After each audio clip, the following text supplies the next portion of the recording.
मित्रांनो, गावाकडच्या महिलांना अनेकदा स्वतःचं काहीतरी करायचं असतं.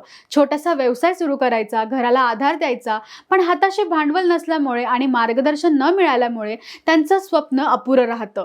हाच अडथळा दूर करण्यासाठी महाराष्ट्र शासनानं आणली आहे नवतेजस्वी योजना. आज आपण जाणून घेणार आहोत नवतेजस्वी योजना म्हणजे काय, महिलांना यातून नेमका कसा फायदा होतो आणि अर्ज कसा करायचा. ही योजना खास ग्रामीण भागातील महिलांसाठी सुरू करण्यात आली आहे.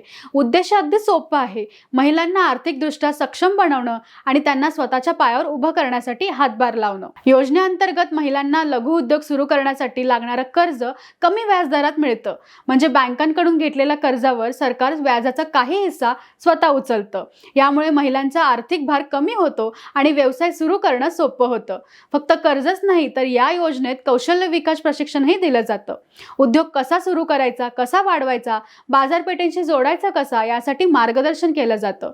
शिवाय महिला बचत गटांना थेट बँकांशी जोडून दिलं जातं, ज्यामुळे कर्ज प्रक्रिया पारदर्शक आणि सोपी होते. योजनेचा सर्वात मोठा फायदा म्हणजे ग्रामीण भागातील महिलांच्या उद्योजकतेला चालना मिळते. छोट्या छोट्या व्यवसायातून त्या स्वतःच्या घराला हातभार लावतात, कुटुंब सक्षम होतं आणि गावाची अर्थव्यवस्था सुधारते.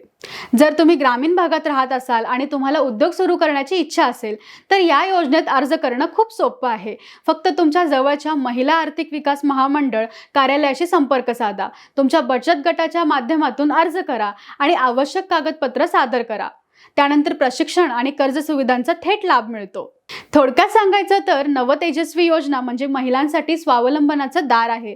कमी व्याज, कौशल्य विकास आणि योग्य मार्गदर्शन हे सगळे एकत्र मिळालं की महिला खरंच सक्षम होतात. मित्रांनो, महिलांचं सक्षमीकरण हेच समाजाच्या प्रगतीचं खरं मापदंड आहे. तुमच्या ओळखीतील अशी एखादी बहीण किंवा आई असेल जिने स्वतःचा व्यवसाय सुरू करायचा विचार केला असेल तर ही योजना तिच्यापर्यंत नक्की पोहोचवा.